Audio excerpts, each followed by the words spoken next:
Topik yang saya nak kongsikan kepada anda malam ni adalah berkaitan dengan topik pendapatan. Okey, ada 4 aliran pendapatan yang boleh kita jana.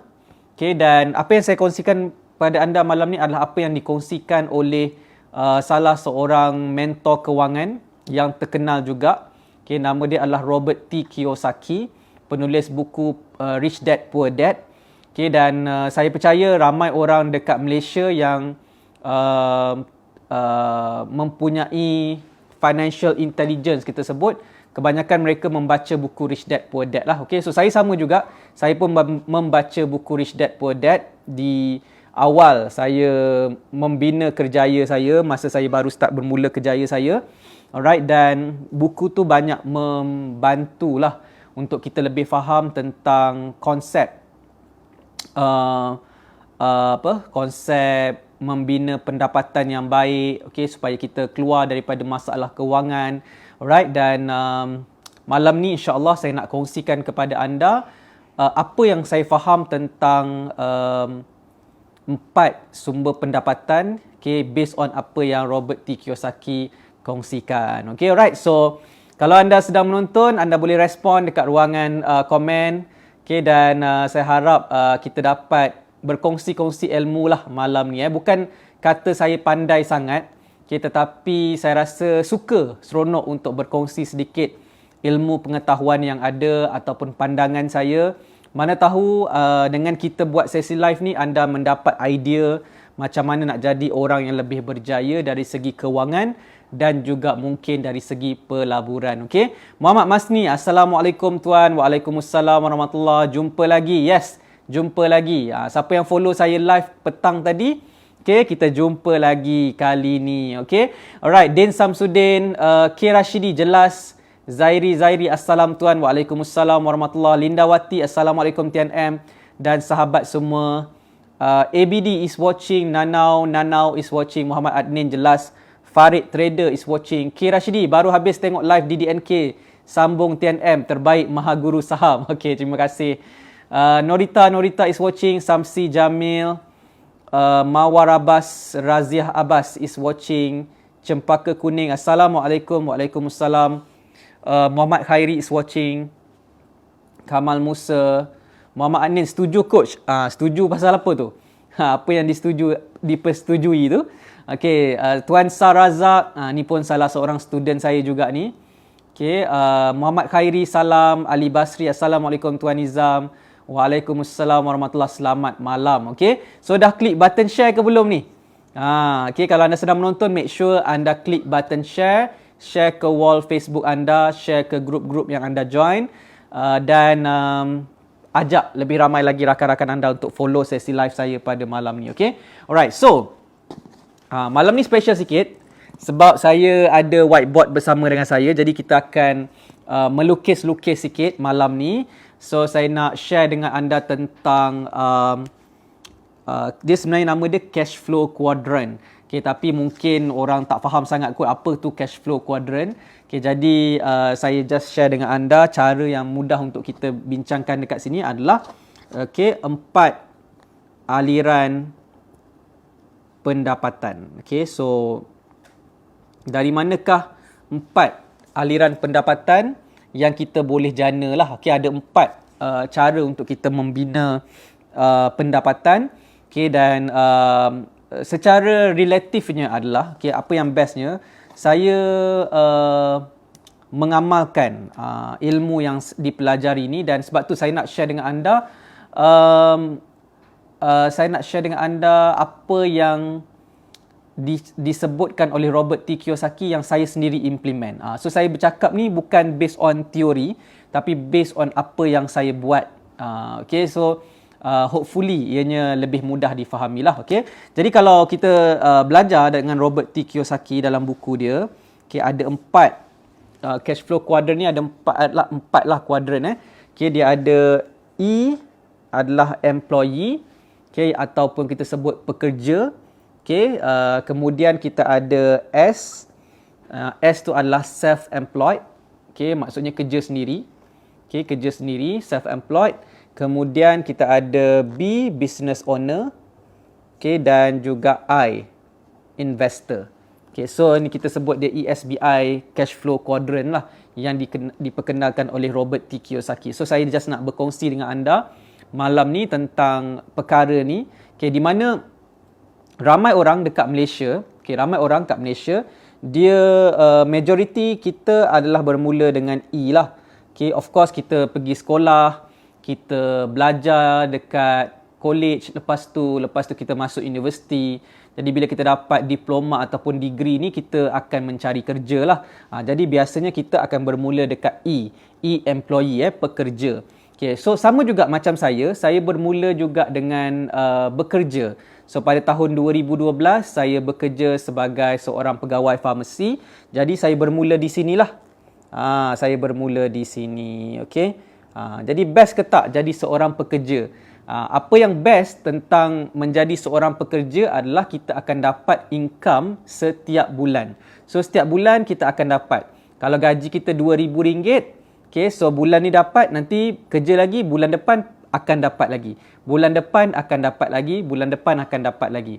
Okay, so tak kisahlah kerja government ke, kerja swasta ke, asalkan kita adalah seorang pekerja dan kita akan dapat gaji bulanan.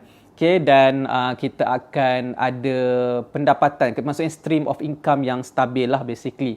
Okay, alright. So kita kebanyakannya bermula di sini. Jadi saya pun bermula di sini.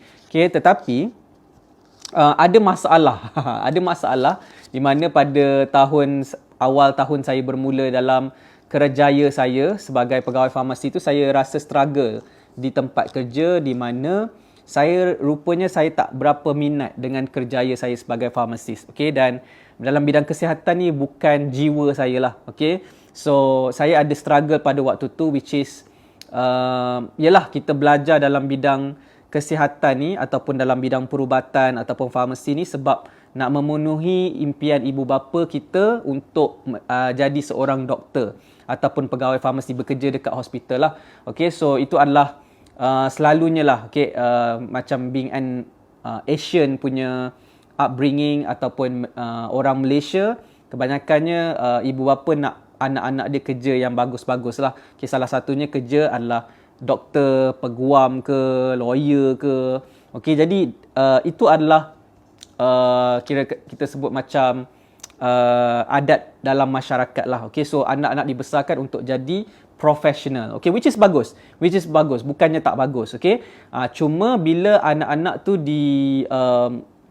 dibentuk untuk menjadi sesuatu profession, tetapi anak tersebut tidak mempunyai minat dalam profession tersebut, dan anak tu akan menjadi struggle.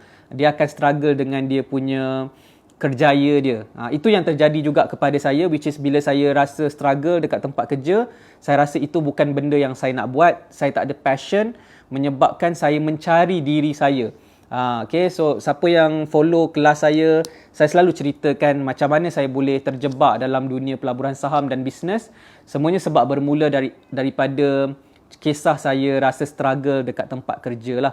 Okay, so this is employee punya quadrant. Okay, dan ia, macam saya kata, ia adalah benda yang bagus kalau anda suka dengan kerjaya anda. Okay, dan anda teruskan bekerja. Okay, sebenarnya kerja ni adalah, ada orang dia suka bekerja sebab kalau dia tak bekerja dia bosan. Dia duduk kat rumah tak buat apa-apa, dia bosan. Jadi sebenarnya terpulang pada masing-masing. Ada orang suka bekerja, ada orang dia bukan tak suka kerja tapi dia perlu cari kerja yang sesuai dengan dia. Kalau kerja tak sesuai, dia akan struggle. Okay, jadi sebenarnya in terms of kerja ni, kita kena tanya diri sendirilah apa yang sesuai dengan kita, dan apabila kita start bekerja nanti kita tahu apakah perkara yang sesuai dengan kita, apa yang perkara yang tak sesuai dengan kita.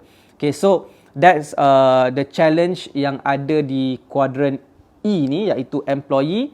Alright, tetapi kalau kita suka dengan kerja kita dan kita dapat gaji yang bagus, itu memang best. Okay, right. So this is employee. Cuma masalah employee ni adalah kita akan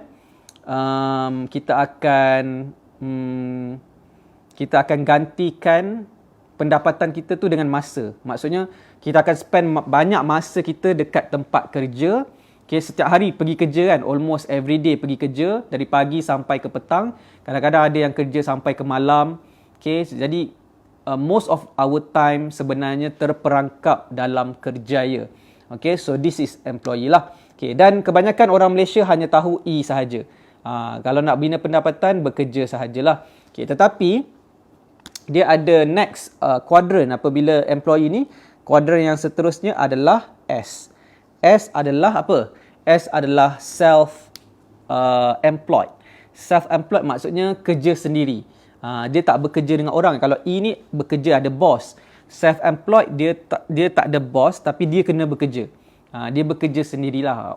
Selalu orang cakap dia buat bisnes tapi dia tak buat bisnes sebenarnya. Dia bekerja sendiri. Dia bekerja sendiri adalah self-employed. Maksudnya contohnya macam doktor.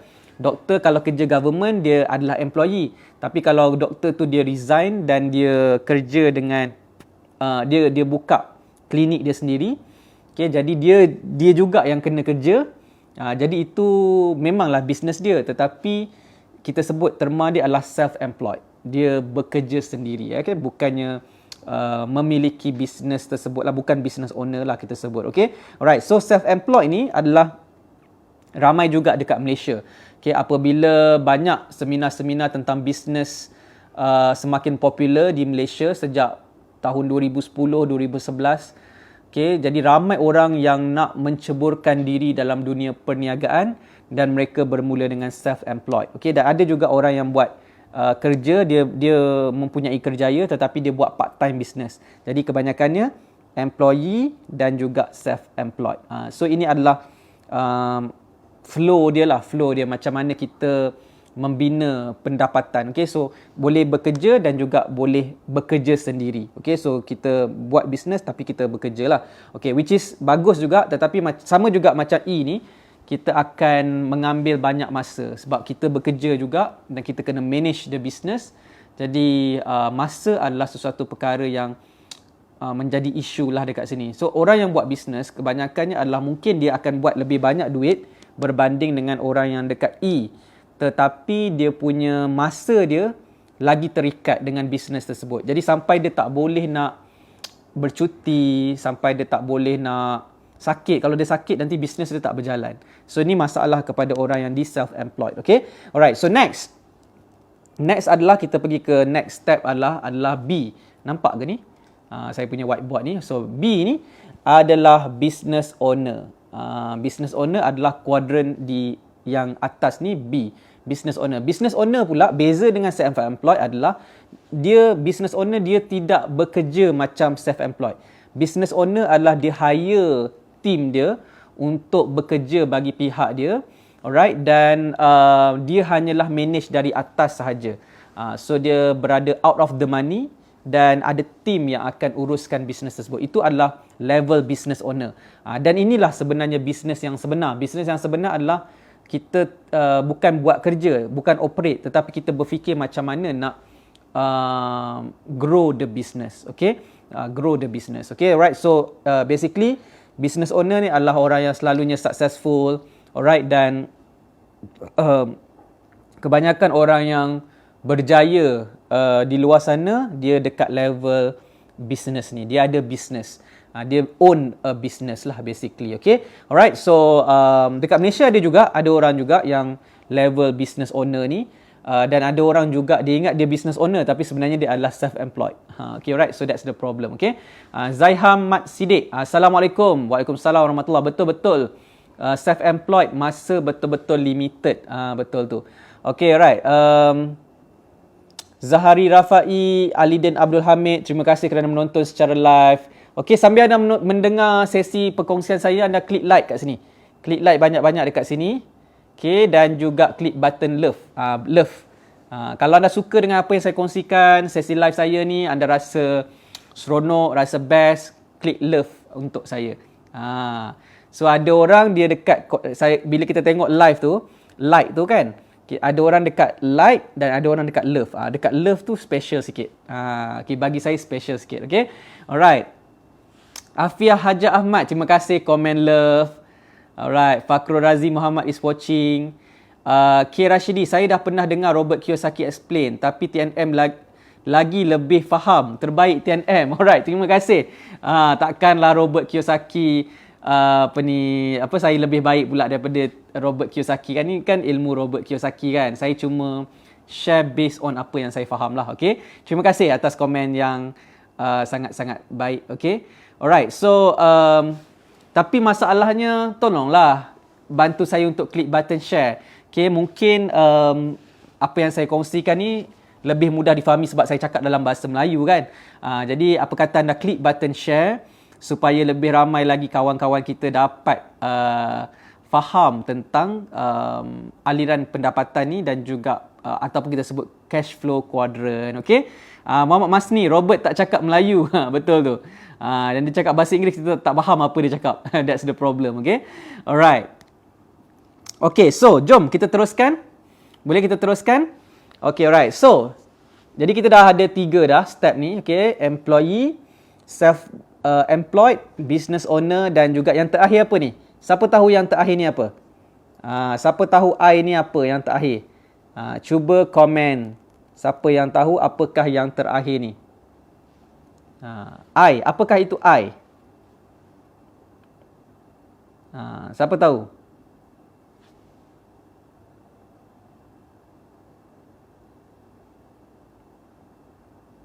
Okay. Yes, I adalah investor. So inilah kuadran terakhir di mana level investor. Investor ni dia lagilah, dia tidak buat bisnes, dia tidak bekerja, dia hanya buatkan duit bekerja untuk dia. Okay. Alright, so kalau saya boleh kongsikan dengan anda, okay, E adalah bekerja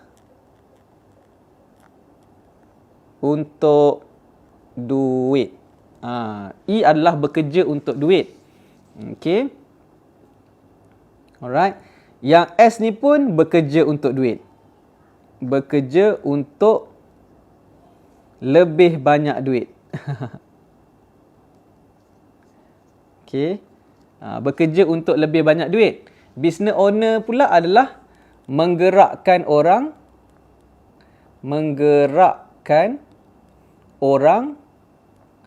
untuk menghasilkan banyak duit. Okey. B ni menggerakkan orang sebab business owner dia hire orang untuk bekerja. Okey, jadi dia menggerakkan orang tu untuk menghasilkan lebih banyak duit. Okey. Dan yang terakhir investor pula adalah dia menggerakkan wang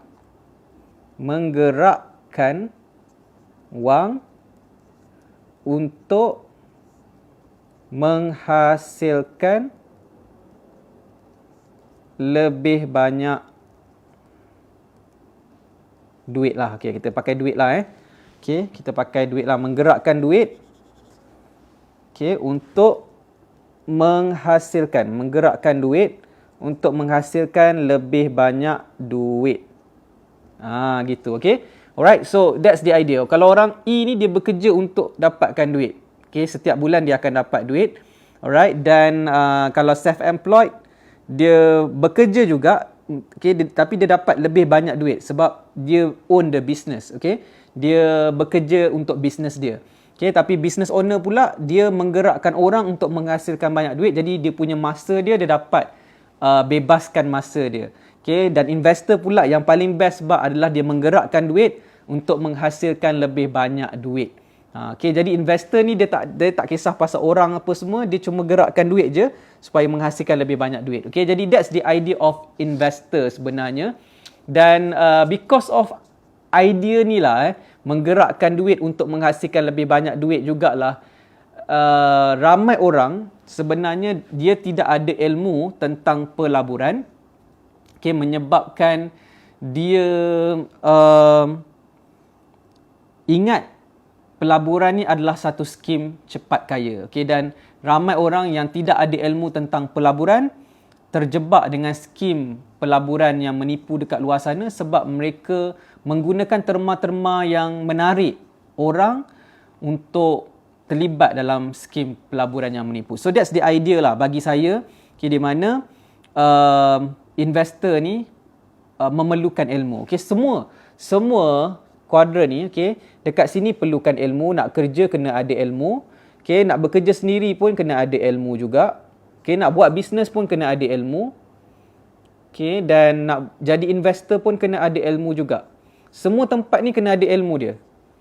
Okey, sebelum kita buat sesuatu bidang ni, okey, nak jadi mana-mana pun, semua kena start dengan ilmu terlebih dahulu. Okay, alright. So that's the idea tentang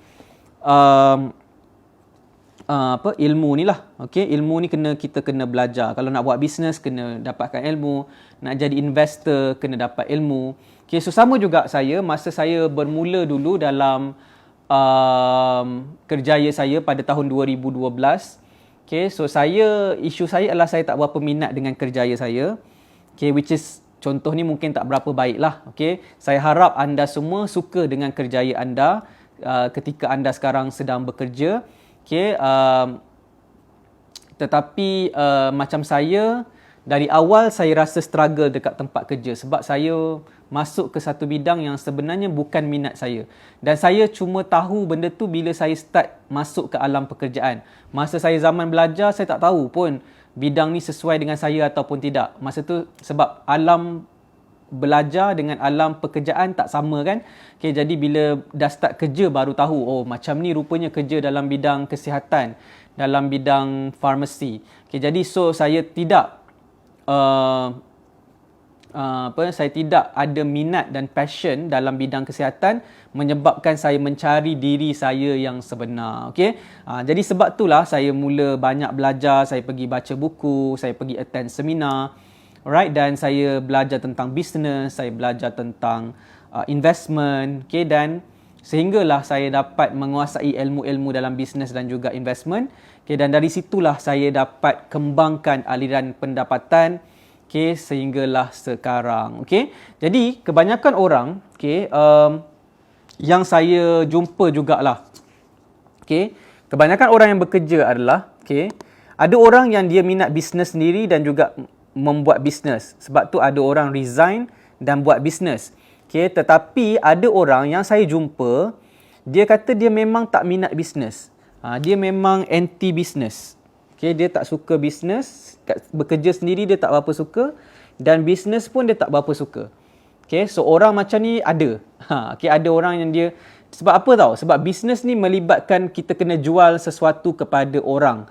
Jadi ada orang dia rasa susah nak menjual. Dia rasa macam dia push orang kalau dia menjual sesuatu. Dan kebanyakan orang yang tak boleh buat bisnes ni, dia tak boleh terima rejection. Dia tak boleh orang kata tak nak belilah. Ataupun bila orang dah beli, orang komplain nak barang tu tak bagus lah. Dia rasa dia tak boleh nak handle benda tu. Jadi kebanyakan orang macam tu, dia rasa bisnes tak sesuai dengan dia. Dia takkan buat bisnes. Kalau berhenti kerja kena buat bisnes, dia tak nak buat. Dia akan cari kerja lain. Okay, so kebanyakan orang yang macam ni, okay, biasanya akan pergi ke level investment ni. Okay, dia akan pergi ke investment terus. Okay, right. So macam ni lah.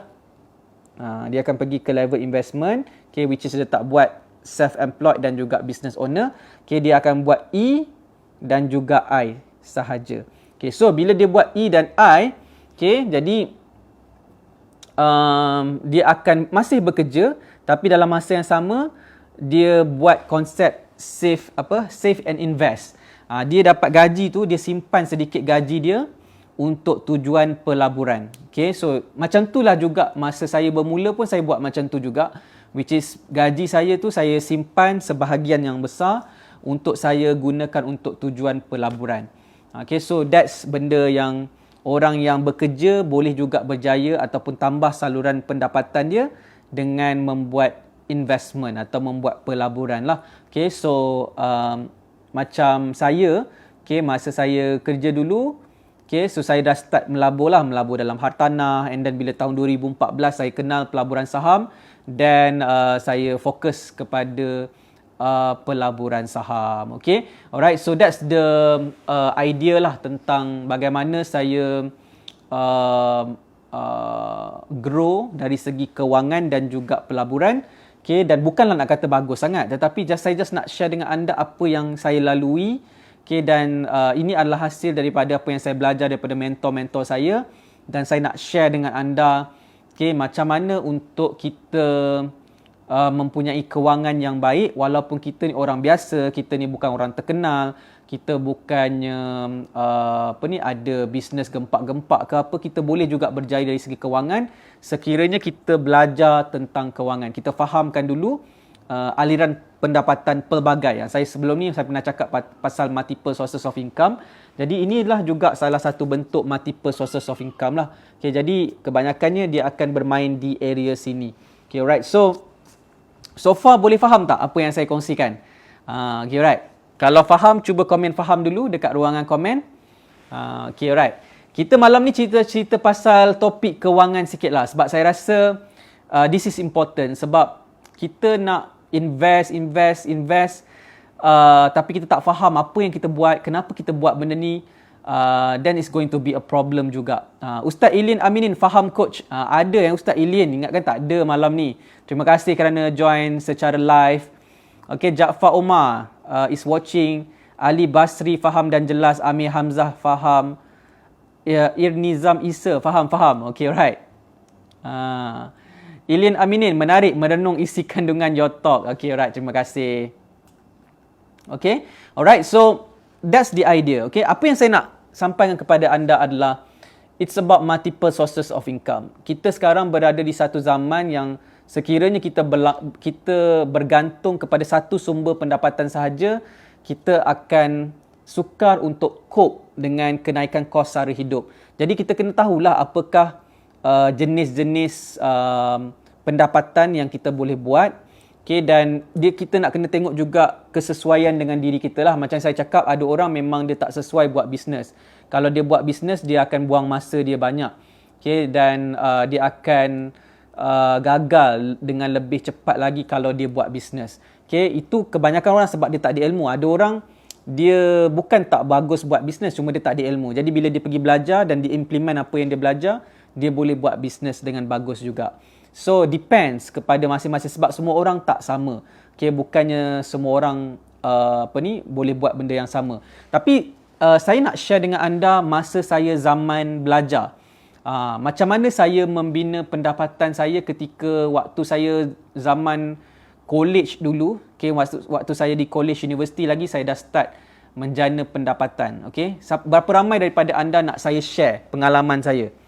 Okey tak kalau saya share pengalaman saya, macam mana saya generate income walaupun waktu tu saya masih di alam college dan university? Kalau ramai nak tahu, nak komen nak. Okey, nanti saya nak cerita, boleh? Okey, boleh? Amir Hamzah share tuan. Okey, Ali Basri. Okey tuan, Amir Hamzah nak tahu. Suha, ya, share tuan. Okey, right. Okay, right. Sesiapa yang nak share tu, minta anda klik button share dulu. Sebab saya tengok macam viewers ni makin berkurangan je. So, ada pengerasnya. Kalau nak tahu cerita saya ni, anda kena klik button share terlebih dahulu, klik button like dan juga klik button love. Okay, boleh? Okay, sementara anda komen tu, saya minum air sekejap. Bismillahirrahmanirrahim.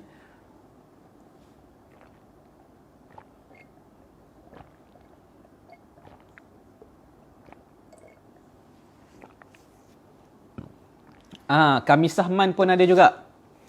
Nurmalini Mat Ali nak, Mas Alias nak. Okey, ramai rupanya yang tonton saya secara live. Ingatkan tak ada orang tadi. Okey, Amir Hamzah dah share ya. Gusman nak. Okey, right. Alif Bun nak. Okey, right. Terima kasih. Okey, alright. So saya nak share dengan anda, ni kisah saya lah. Kisah saya, okey, kita duduk secara santai lah sikit duduk bersila lah kita, boleh? Okey, alright. Sedap pula dengar bunyi minum air. Ni bunyi minum air real punya namanya. Okay, alright. Okay, alright. So, Isha Ismail, tuan buat stiker logo online kalau saya ingat. Okay. Irizan Isa, tuan, sebelum nak tahu pada permulaan tuan resign, tuan ada tak rasa menyesal ke? Okay, cerita pasal resign nanti saya cerita dalam live yang akan datang. Itu topik yang khas.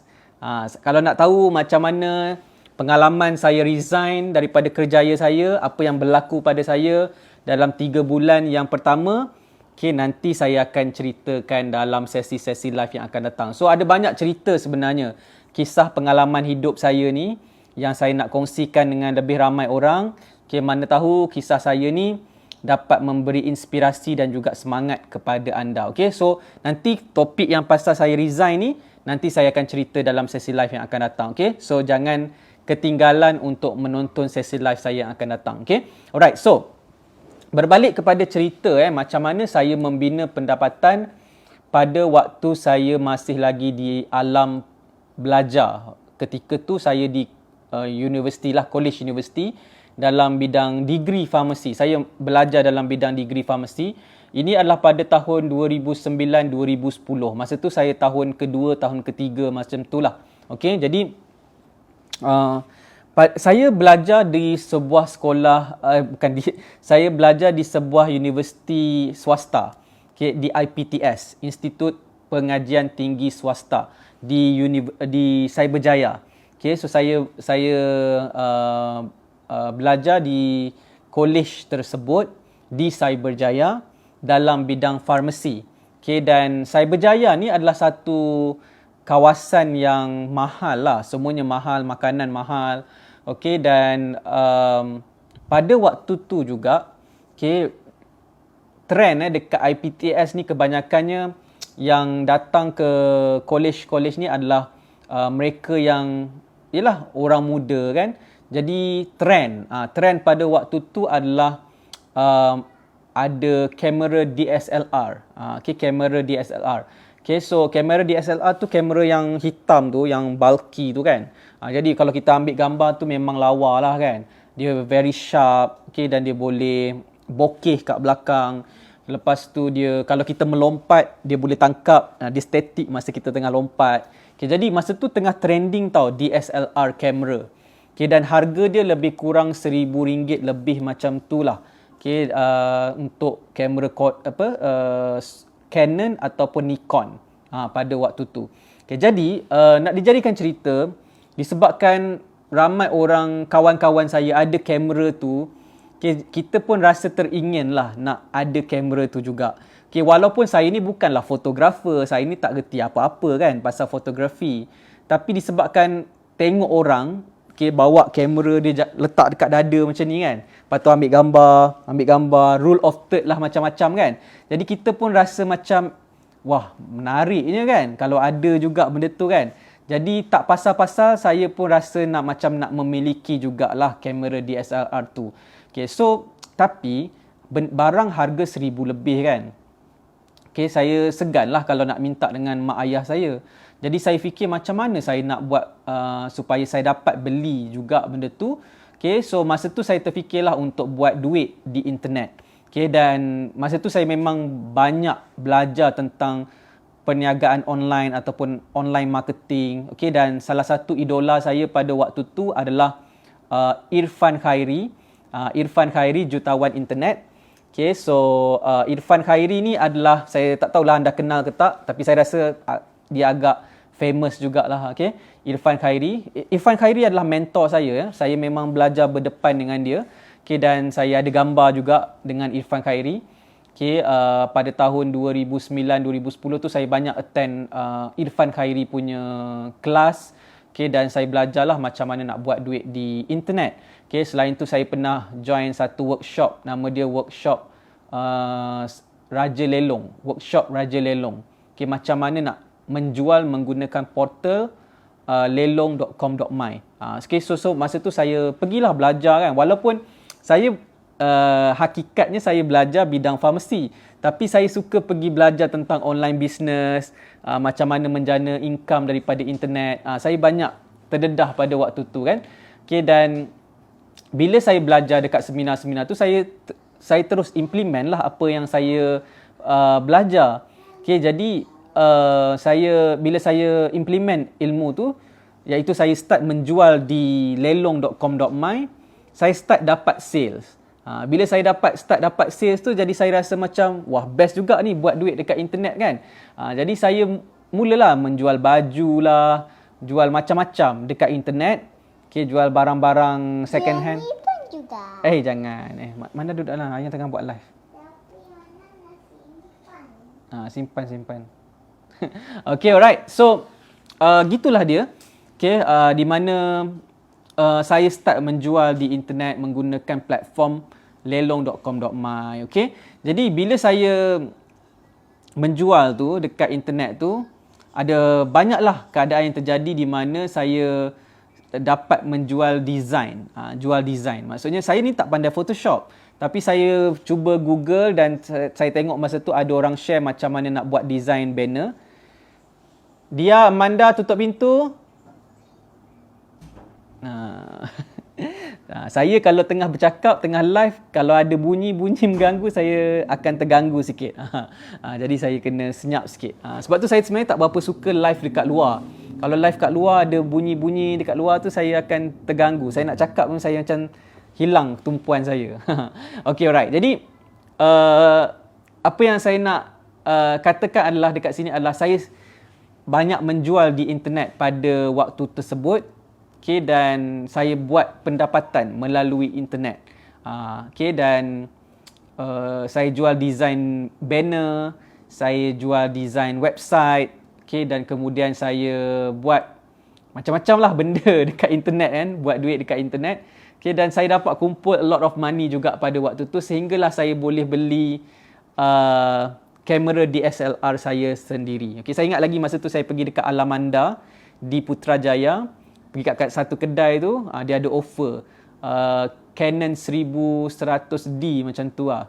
Okay, dia punya model dia. Okay, dan harga dia lebih kurang RM1,100 lah lepas promotion apa semua kan. Jadi saya belilah dekat situ. Okay, dan bila saya beli tu excited lah nak ambil gambar apa semua kan. Tapi saya just found out that saya bukanlah seorang fotografer yang real kan. Cuma just suka je dengan benda tu. Jadi saya boleh ambil gambar yang simple je lah, tak adalah terlalu artistik sangat kan. But the thing is, itulah dia. Saya boleh membeli kamera DSLR, lepas tu saya beli iPod Touch, saya beli BlackBerry dengan pendapatan melalui internet. Okay. So apa yang saya nak share dengan anda dekat sini adalah yes, okay, saya boleh buat duit daripada internet sebab saya ada mentor yang bimbing saya pada waktu tu, mengajar saya macam mana nak jana pendapatan melalui internet, dan saya implement je apa je ilmu yang mentor ataupun guru saya ajarkan. Okay, dan alhamdulillah saya dapat result saya. Okay, jadi stream of income daripada internet ni menjadi satu skill set saya. Saya memang boleh buat benda tu. Sehinggalah sekarang saya masih lagi lakukannya lah. Okay, dan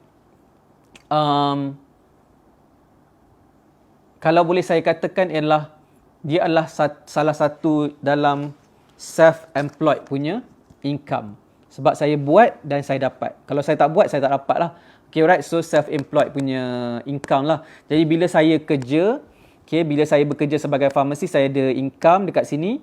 Kemudian, saya ada income daripada online business. Alright, dan kemudian, saya create a business, basically. Alright, dalam masa yang sama, pada tahun 2014, saya kenal pula pelaburan saham. Jadi dia complete lah juga, boleh kata complete lah quadrant ni. Okay, bila saya start buat apa secara step by step lah. Okay, dan the idea lah dekat sini adalah okay, sekiranya kita nak buat perkara ni, multiple sources of income, kita perlukan ilmu bimbingan daripada orang yang dah berjaya buat benda tu. Okay, kalau kita bertanya ataupun kita belajar daripada orang yang sekadar mengajar secara teori tetapi dia tak buat benda tu, maka kita tak akan dapat result tu. Okay, saya sangat percaya kepada kita nak belajar dengan siapa ni, kita nak belajar dengan orang yang memang practitioner dalam apa yang dia ajar, dia memang buat dan dia dapat result, okay, dan dia share dengan kita macam mana dia buat. Jadi sama juga macam pelaburan saham. Okay, terlalu ramai orang yang bercakap tentang pelaburan saham di luar sana. Mungkin saya tak tahulah anda tahu ke tak, tapi mungkin ramailah dekat luar sana. Okay, tetapi ada orang yang just cakap secara teori. Okay, tapi saya, okay, macam saya prefer cakap based on pengalaman saya. Okay, pengalaman saya. Sebab tu saya dapat banyak feedback orang cakap bila saya explain tentang pelaburan saham, mereka senang faham. Kenapa senang faham? Sebab saya bukan cakap secara teori, saya cakap based on pengalaman saya. Apa yang saya buat, okay, so saya cerita secara step by step. Jadi saya percaya bila orang ikut step by step yang saya dah buat, okay, orang tu akan dapat seperti apa yang saya pernah dapat. Macam tu. Okay, so that's the idea tentang proses pembelajaran. Okay, dan bila kita faham tentang proses ni, okay, akhirnya nanti kita akan membina satu saluran pendapatan, okay, yang akan menambahkan lagi kita punya multiple sources of income, dan dari situlah kita punya kewangan akan grow dengan lebih cepat. Okay, alright. So far boleh faham tak apa saya cerita ni? Siapa yang faham? Siapa yang faham apa yang saya cerita, komen faham dulu dekat ruangan komen di bawah. Okay, right. Saya nampak ada yang baru join. Zamri Mahmud, Nizam Muda, Alice Hu, Syed Amar, Ella Johari, Hana Muhammad Nur Aiman. Okay, thank you kerana menonton secara live. Okay, right. So itu je lah cerita saya. Okay, zaman belajar saya nak cerita banyak-banyak pun, okay, tak ada yang menarik sangat kot. Jadi, ada apa-apa soalan tak so far? Saya nak open dulu. Kalau ada soalan apa-apa malam ni, okay, anda boleh tulis dekat ruangan komen, okay, tentang apa yang kita belajar 4 aliran pendapatan ni. Okay, ataupun pasal apa-apa pun anda bolehlah nak tanya dekat ruangan komen. InsyaAllah saya cuba jawab mana yang ada. Okay, alright. Sambil nak tunggu soalan anda, okay, saya nak minum dululah. Bismillah.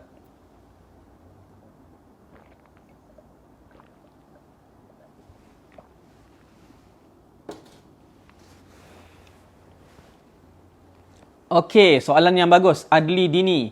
Dari segi pembahagian masa tu bagaimana tuan? Dari segi pembahagian masa untuk apa? Adli Dini, pembahagian masa untuk buat apa? Cuba bagi soalan yang spesifik dan jelas sikit. Sebab saya tak berapa jelas. Pembahagian masa untuk apa? Apa yang nak dibahagikan? Apa tugas yang nak dibahagikan? Cuba share dengan saya sikit soalan yang lebih jelas so that saya dapat bantu tuan. Okay, right. Amir Hamzah, berapa total tuan keluarkan modal pendahuluan untuk invest? Okay, right. Dia, masa saya terlibat dalam pelaburan saham, saya bermula dengan modal RM1,000. Masa saya buka akaun CDS di Maybank Investment Bank pada tahun 2014, modal pertama saya adalah pada waktu tu RM1,000 sahaja. So, saya start cuba buat dulu dan bila saya dah faham, baru saya start scale up. Sebab tu dalam di kalangan student saya, mereka tahu yang saya adalah orang yang mengamalkan konsep start small, grow big. Okay, daripada kecil kita grow jadi besar. Okay, of course kita buat simpanan, pay yourself first. Okay, dan dalam masa yang sama kita bermula daripada modal yang kecil.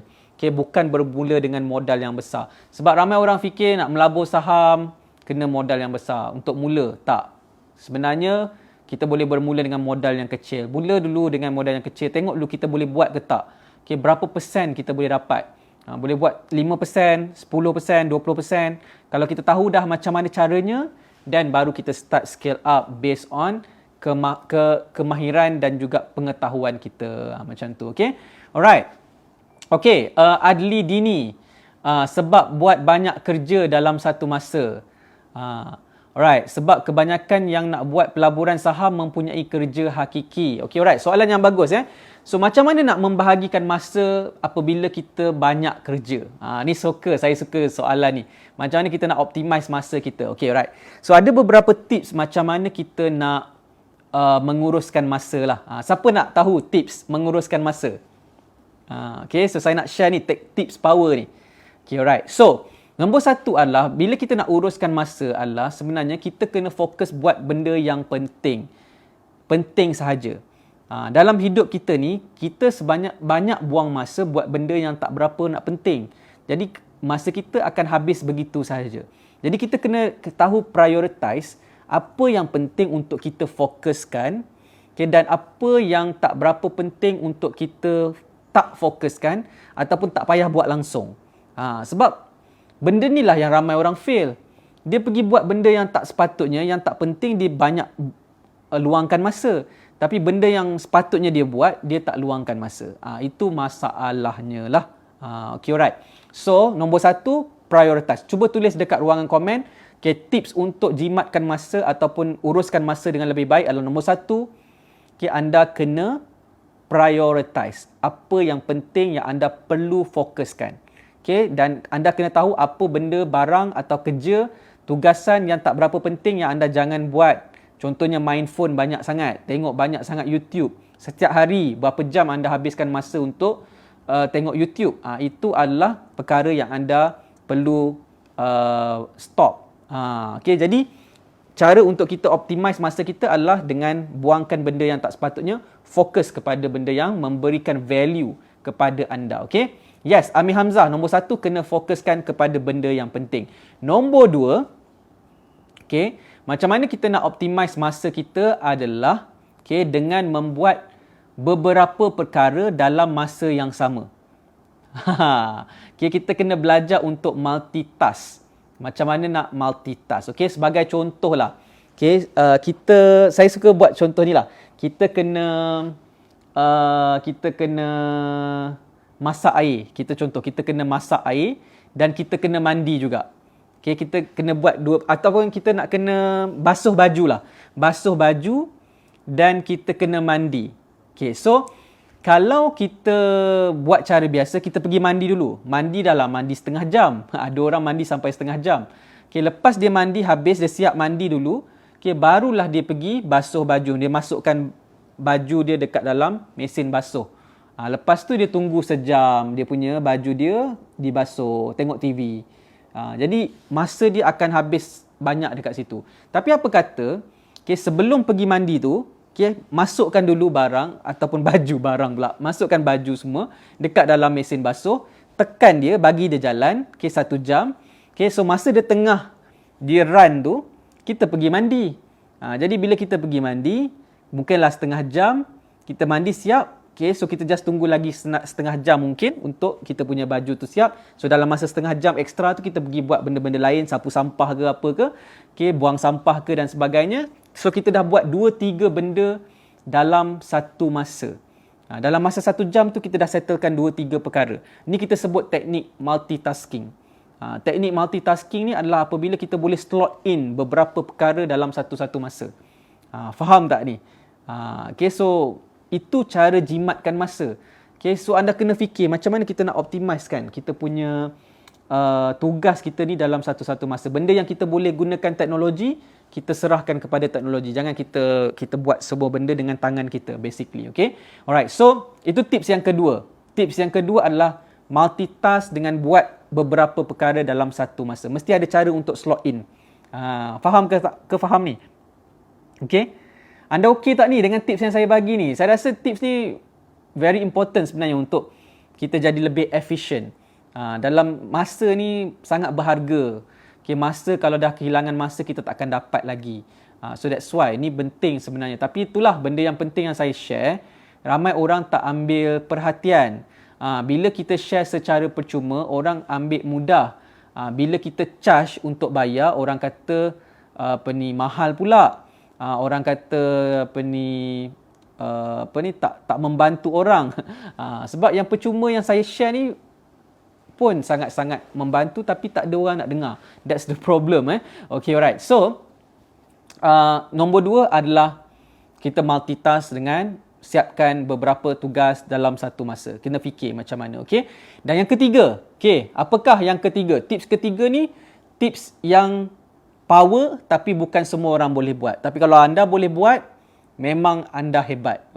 Which is nombor 3 adalah leveragekan masa anda. Leverage ni maksudnya dengan delegatekan tugas yang anda kena buat kepada orang lain. Contohnya lah, anda nak kena buat beberapa perkara, nak kena sapu sampah kat rumah, nak kena lipat baju, nak kena buang sampah contohnya. Ada 3 tugas ni kan. Jadi instead of anda buat seorang, cuba cari fikir jalan macam mana untuk ada support. Untuk mungkin ada adik-beradik lain ke yang boleh tolong ke, ataupun kalau anda ada anak ke, seorang anak buat tugas ni, seorang anak lagi buat tugas ni. Jadi kita mendelegatekan tugas tu kepada beberapa orang. Jadi bila kita buat macam tu, kita ada teamwork. Jadi kita boleh settlekan banyak perkara dalam satu-satu masa. Sebab ada lebih banyak tangan dan kaki yang akan bekerja dan menyelesaikan masalah tu bersama-sama. Menyelesaikan kerja tu bersama-sama. Jadi kita sebut leverage kepada orang-orang yang ada di sekitar kita. Jadi that's why siapa yang pandai bekerja sama, okay, dia punya kerja dia akan lebih cepat siap dan masa dia akan optimize. Jadi masa yang ada, jimat banyak masa tu boleh guna untuk apa? Bolehlah guna untuk buat kajian saham, bolehlah guna untuk berehat, bolehlah guna untuk plan, perancangan masa depan dan sebagainya. Jadi itulah 3 tips yang saya kongsikan kepada anda malam ni. Benda ni yang saya share dengan anda ni lah juga adalah benda yang saya implement. Okay, so mungkin kalau anda start implement sedikit sebanyak apa yang saya kongsikan ni, mungkin akan dapat juga menjadikan anda orang yang lebih efektif, lebih optimize dan dia membantu anda untuk capai lebih banyak kejayaan dalam hidup anda. Betul ke betul? Okay, alright? Okay, alright. Okay, so that's the idea tentang macam mana nak membahagikan masa. Okey, boleh Adli Dini saya dah jawab soalan tu. Okey. Siti Raihan pun ada malam ni. Terima kasih kerana menonton secara live. Okey, alright. Amir Hamzah, insya-Allah tuan. Terima kasih tuan. Okey, alright. So saya dah berlangsung secara live malam ni selama berapa minit? Okay, dah 52 minit ni. Okey, jadi saya rasa itu sahaja untuk sesi live kita pada malam ni. Okay, insyaAllah ada kelapangan lagi nanti. InsyaAllah kita akan live lagi esok. Tak tahulah esok pagi ke ataupun esok petang ataupun esok malam. Okay, so kalau ada masa je saya akan cuba buat live bersama dengan anda semua. Okay, alright. Jadi terima kasih banyak kepada anda yang sudi menonton secara live. Okay, dan saya harap anda dapat sesuatu yang bermanfaat. Okay, adakah anda belajar sesuatu? Kalau yes, komen yes dekat ruang komen di bawah. Okay, dan kalau anda suka dengan apa yang saya kongsikan ni, klik button share. Okay, dan invite rakan-rakan anda, tagkan rakan-rakan anda di ruangan komen. Okay, semoga ada manfaat ilmu yang kita belajar pada hari ni, malam ni. Dan ingat pesanan saya, okay, ilmu power macam mana pun, ilmu banyak macam mana pun tak berguna kalau tidak diamalkan. Okey, kita belajar berapa banyaklah bagus pun, terinspirasi macam mana pun, tapi kalau anda tidak ambil tindakan, tidak mengamalkan ilmu, okey, maka ianya tidak akan menjadi apa-apa perubahan dalam hidup anda. Okey, ingat, siapa yang bertindak dia yang akan dapat result. Okey, siapa yang bertindak lebih cepat, insya-Allah dia akan dapat result yang lebih cepat. Okey, so siapa yang dapat ilmu tapi dia tak buat apa-apa, dia tak akan dapat apa-apa juga. Gitu. Okey. Alright. So, jadi itu sahaja untuk perkongsian saya pada malam ni. Terima kasih banyak kepada anda yang sudi bersama dengan saya, yang ucapkan terima kasih. Saya seronok dapat bercakap dengan anda. Okey, dan saya harap saya dapat berjumpa lagi dengan anda dalam sesi live yang akan datang. InsyaAllah saya akan konsisten cuba live almost setiap malam. Okey, jadi anda boleh get ready untuk sesi saya secara live. Okey, sementara saya masih lagi ada masa untuk buat live, tolong follow secara live. Okey, dan anda boleh ulang semula video ni secara ulang tayang. Okey, semoga ianya lebih jelas. Kadang-kadang dengar sekali tak berapa faham, tak berapa ingat, tapi bila dengar banyak kali, insya-Allah ianya akan lebih padu untuk anda. Okay, alright. So, setakat ini saja untuk malam ni. Terima kasih banyak. Selamat berhujung minggu. Kita jumpa lagi. Assalamualaikum warahmatullahi taala wabarakatuh. Dan salam hormat, saya Nizam Malik dari Saham Mastery. You are TNM. You are the next millionaire. Take care dan bye-bye. Jumpa lagi.